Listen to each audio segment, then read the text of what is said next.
vamos a empezar la lectura también en el versículo 4, Jueces 4:4. Gobernaba en aquel tiempo a Israel una mujer, Débora, profetisa, mujer de Lapidot, y acostumbraba a sentarse bajo la palmera de Débora, entre Ramá y Betel, en el monte de Efraín, y los hijos de Israel subían a ella a juicio. Y ella envió a llamar a Barac, hijo de Abinoam, de Sedes de Neftalí, y le dijo: ¿no te ha mandado Jehová, Dios de Israel, diciendo: ve, junta a tu gente en el monte de Tabor, y toma contigo 10.000 hombres de las tribus de Neftalí y de las tribus de Zabulón, y yo atraeré hacia ti al arroyo de Sisón a Sísara, capitán del ejército de Jabín, con sus carros y su ejército, y lo entregaré en tus manos? Barac le respondió: si tú fueres conmigo, yo iré, pero si no fueres conmigo, no iré. Ella dijo: iré contigo, mas no será tuya la gloria de la jornada que emprendas, porque en mano de mujer venderá Jehová a Sísara. Y levantándose Débora, fue con Barac a Sedes. Hasta aquí nada más en la lectura de la palabra de Dios. Hasta aquí. Podemos tomar asiento.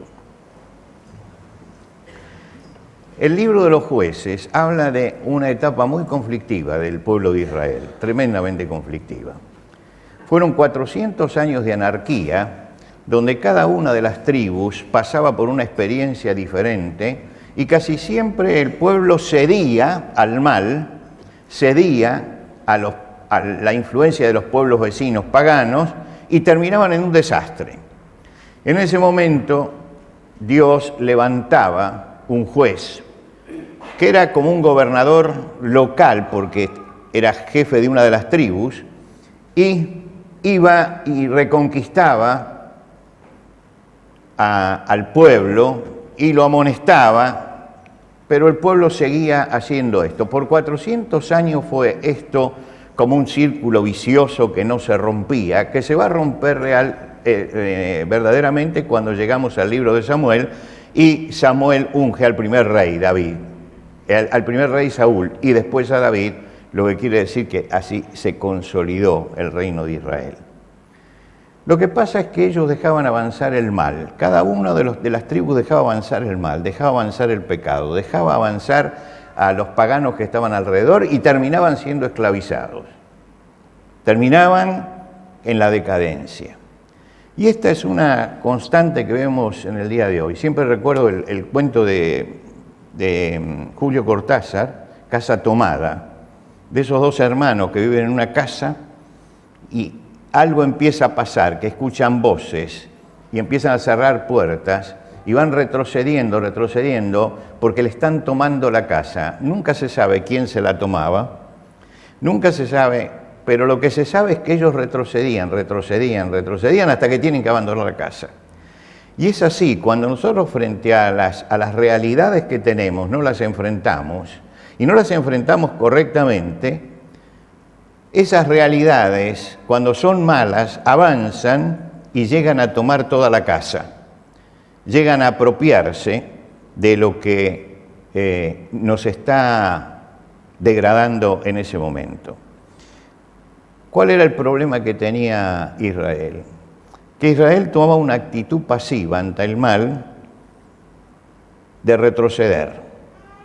Y cuando llegaban, se entregaban al paganismo y retrocedían hasta que se caían en un pozo. No ofrecían resistencia. Dios tenía que levantar un juez para que ofreciera resistencia, para que los pusiera en su lugar. Porque el mal avanza.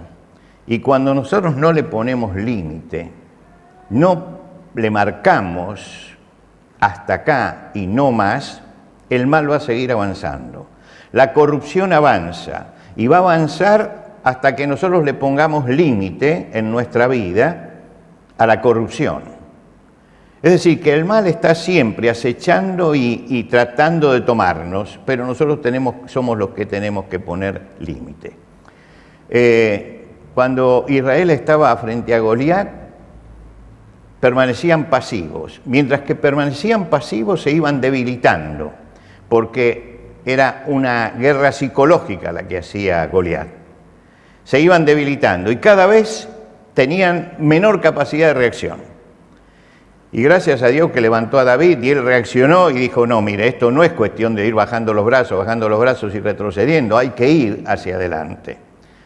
Cuando Nehemías comienza a hacer su trabajo de reconstrucción de Jerusalén, rodeado de enemigos, lo llama al pueblo y le dice, bueno, hay que luchar por nosotros, por nuestras familias, por nuestros hijos, hay que luchar porque la corrupción va a avanzar si no.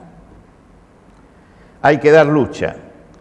La pasividad siempre permite que el mal avance y hace perder la guerra.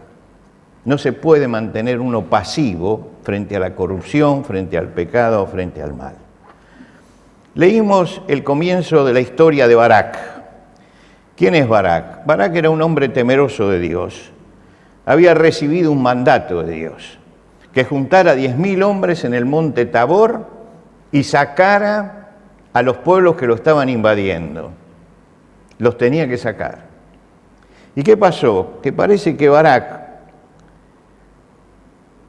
no tomó demasiado en serio todo esto por la forma en que Débora lo encara. Débora era en ese momento la persona que gobernaba. Tenía dos condiciones que hacía que la gente fuera a ella. No era que alguien la había nombrado, es que tenía capacidad espiritual, y la gente empezó a reconocer la capacidad espiritual, y que tenía autoridad moral.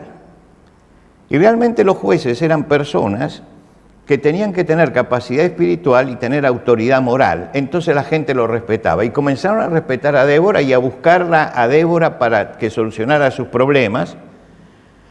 Y se transforma en la única juez que hay en el libro de los jueces, la única mujer que llegó a tener ese lugar.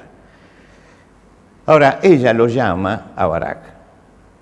Lo llama a Barak y le dice, ¿no te dijo Dios que tenías que ir en el monte de Tabor y tomar contigo 10.000 hombres y lo iba a entregar en tus manos al pueblo? ¿No te dijo Dios eso? Parecería que le está diciendo, ¿qué estás haciendo, Barak, acá?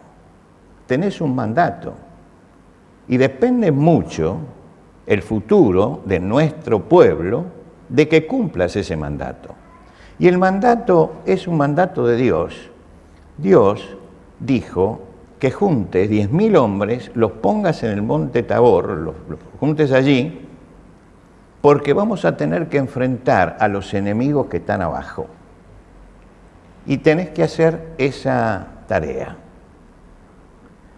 Te tenés que preparar para luchar. Ahora, Barak lo primero que le dice es, bueno, si vienes conmigo, subo. Si no vienes conmigo, no subo. Ahora, ¿quién tenía la orden y quién tenía el llamado? La orden y el llamado la tenía él. Él era el que tenía que subir.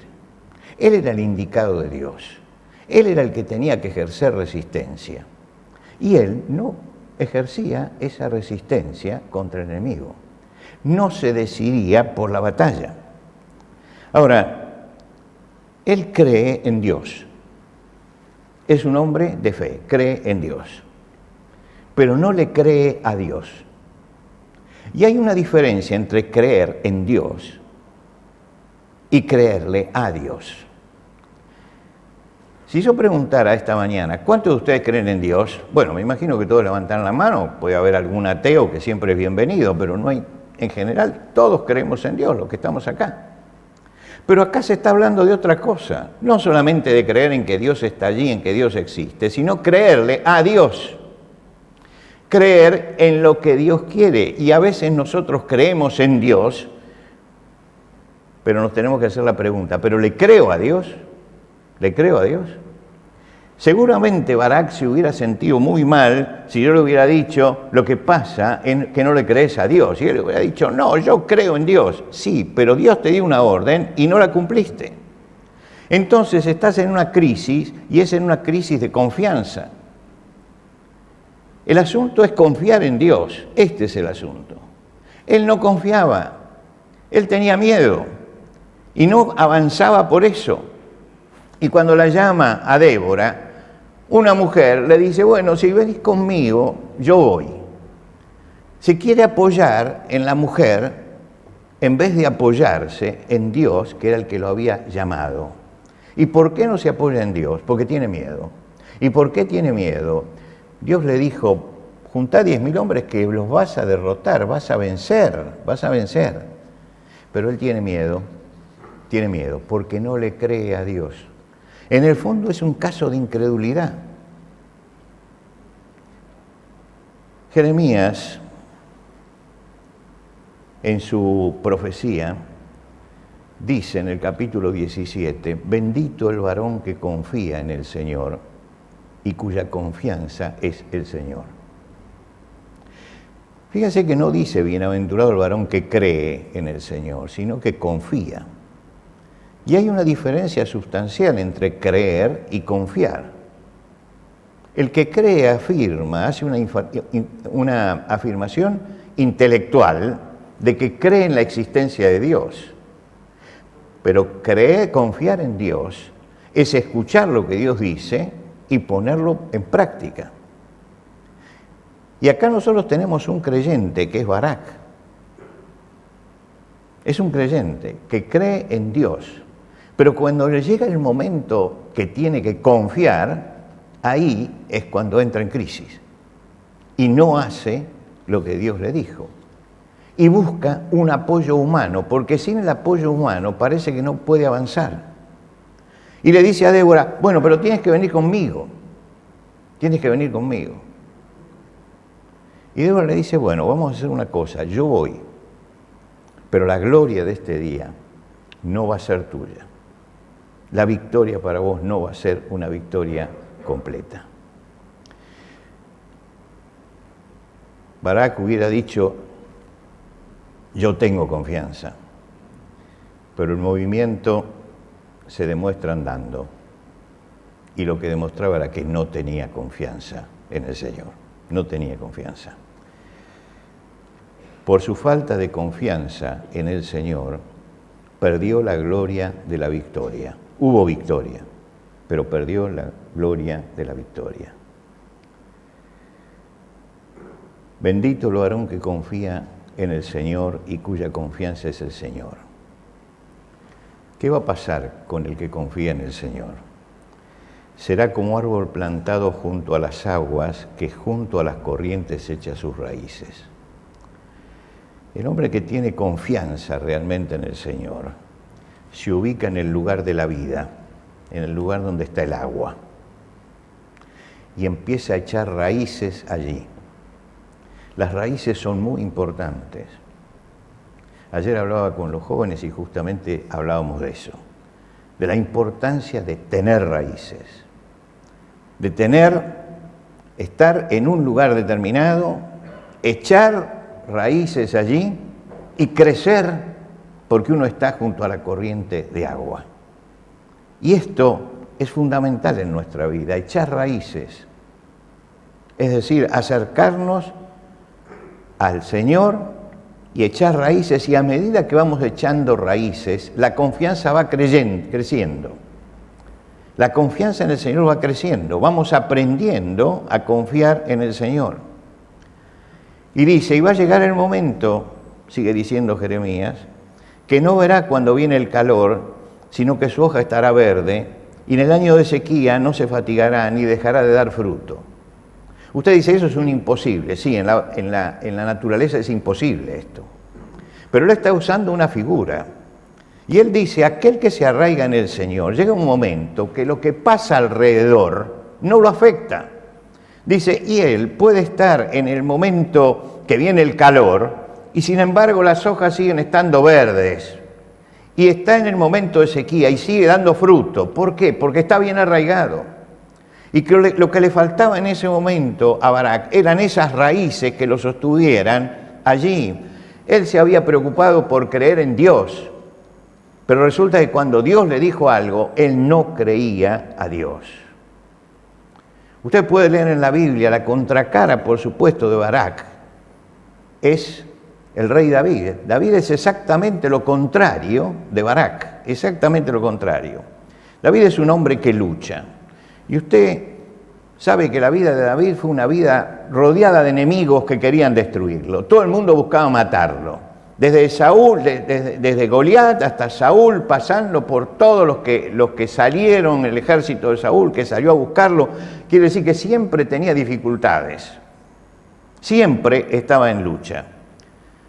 Tuvo en algunos momentos que fue perseguido y tuvo que escaparse, tuvo que huir. Sus enemigos eran muchos, se habían multiplicado, querían destruirlo. ¿Y cómo hacía él para seguir adelante? Uno tiene que leer todos los salmos de David para entender el alma de David. El alma de David. Él dice en el Salmo 28, el Señor es mi fortaleza y mi escudo. En Él confió mi corazón y fui ayudado. Es decir, el Señor es mi fortaleza y es el que me defiende. Y entonces se está apoyando en Él. En Él confía mi corazón y entonces Él me libra.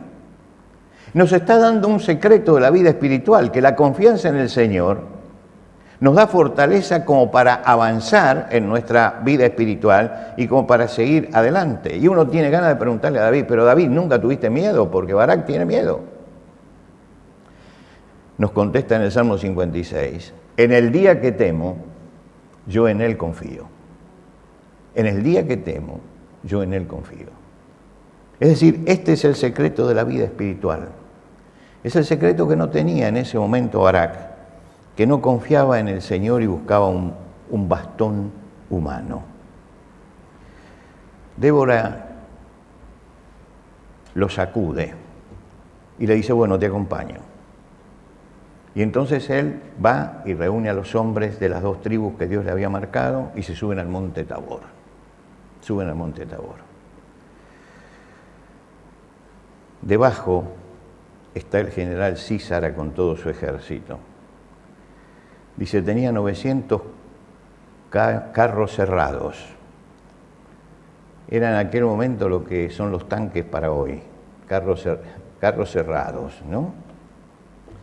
Es decir, el hierro le daba una fortaleza que los otros no tenían. 900 de esos carros. Y dice que cuando vio el ejército abajo, tembló por la cantidad de gente que era. Y Débora, que está al lado de él, le dice así, levántate, porque este es el día que el Señor ha entregado a Sísara en tus manos. ¿No ha salido el Señor delante de ti? ¿No ha salido el Señor delante de ti?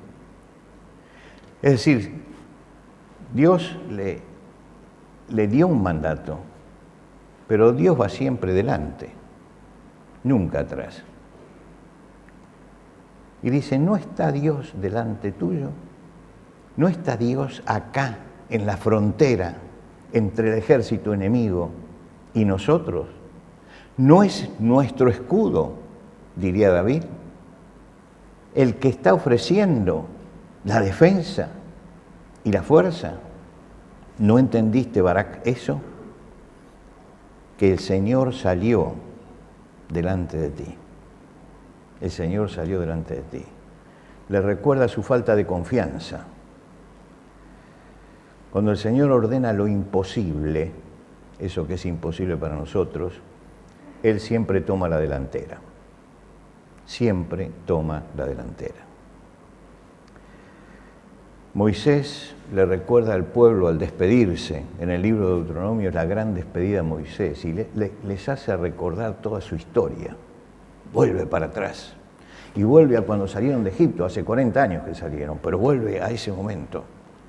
Y les dice, en el momento que salimos de Egipto, llegamos a un valle contra el Mar Rojo, todo el pueblo. Teníamos montaña de un lado, montaña del otro, el Mar Rojo adelante y el ejército egipcio se nos vino por atrás. Dice entonces, y se lo hace recordar al pueblo, para que el pueblo lo tome como experiencia, porque él se está despidiendo. Le dice, entonces os dije, no temáis ni tengáis miedo de ellos, el Señor vuestro Dios, el cual va delante de vosotros, Es decir, no estaba en la retaguardia, estaba delante, el cual va delante de vosotros, Él peleará por vosotros conforme a todas las cosas que hizo. Es decir, Dios va a ir delante nuestro. Y en toda la palabra de Dios se habla de la obra de Dios yendo delante nuestro en el momento de la lucha. Barak estaba pasando un mal momento en ese momento espiritual en su vida. Dios le había hablado y le dijo: haz esto y vas a vencer al ejército. Firmado Dios. Y él dijo: ¿quién sabe? ¿Quién sabe? Había que tener fe, pero había que tener confianza. Confiar en el Señor. Y lo que le dice Débora en el monte Tabor, cuando él ve el ejército abajo, ve los carros cerrados y ve todo lo que tiene alrededor. Y cuando siente que sus hombres son pocos frente a esto, porque la descripción que hace Jueces es que es un ejército tremendo el que tiene delante, la voz de Débora detrás le dice: ¿no ha salido el Señor delante de ti? ¿No va el Señor delante tuyo? Le está recordando que él no creía en eso y que ahora Dios salía delante de él. Y tuvo victoria. Tuvo victoria. Y usted sabe que la victoria en aquel momento, la gloria de la victoria, era capturar al general en jefe de los enemigos y liquidarlo. Ahí estaba la gloria. Y Sísara se escapó. Se escapó. Él pudo vencer, pero no pudo tener al general en jefe del ejército enemigo. Por lo tanto, iba a volver y volvía sin gloria. Sísara, en su escapada, busca una tienda que hay por allí y le pide que le den agua. Y aparece allí otra mujer, Jael. Y Jael dice: leche le voy a dar. Y le dio leche. Venía cansado, venía de la batalla, venía rendido. Le dieron leche. Pregúntenle a los médicos qué pasa con la leche tibia en ese momento. ¿Qué pasó? Se quedó dormido. Se quedó dormido. Y Jael tomó una estaca de la tienda y se la clavó en la cabeza. Y dijo: señores, acá está. Una mujer al principio y una mujer al final. Y un hombre al que le faltó confianza en Dios. Yo me pregunto, cuando leo esa parte de la historia, cuando Jael vio al general enemigo y lo hizo entrar y lo hizo dormir y tomó la estaca y se la puso en la sien y se martilló, ¿no tuvo miedo? ¿No tuvo miedo de que despertara? No. Era la valentía de quien confía en el Señor. Va hasta el final. Va hasta el final. A veces cantamos con entusiasmo, ¿no? Puedo confiar en el Señor, no me va a fallar. Hace rato que no lo cantamos, ¿no? Pero lo sabemos. Puedo confiar en el Señor, porque no me va a fallar. Si el sol llegara a oscurecer y no brillara nunca más, igual confío en el Señor, no me va a fallar. Y es un coro que tiene una música como para cantarlo con todo, ¿no es cierto? Lo cantamos con todo, ¿no? Nuestro fervor. Cuando cantamos esos coros tenemos que recordar algo que decía Tozer. Tozer es un santo varón de Dios. Tenemos hoy sus libros, que supo ver muchas cosas en el futuro que iban a suceder y anticipó. Y él dice en una de sus frases: los cristianos no mienten, salvo cuando cantan. Piense, no mienten, salvo cuando cantan. La próxima vez que cantemos Puedo confiar en el Señor, yo estoy seguro que ya la Escuela de Música la está seleccionando para el domingo que viene, ¿no? Puedo confiar en el Señor. Piensa en la frase de Tozer, porque muchas veces cantamos Puedo confiar en el Señor y después no confiamos. Y recuerde, los cristianos no mienten, salvo cuando cantan. Que Dios los bendiga. Vamos a ponernos de pie.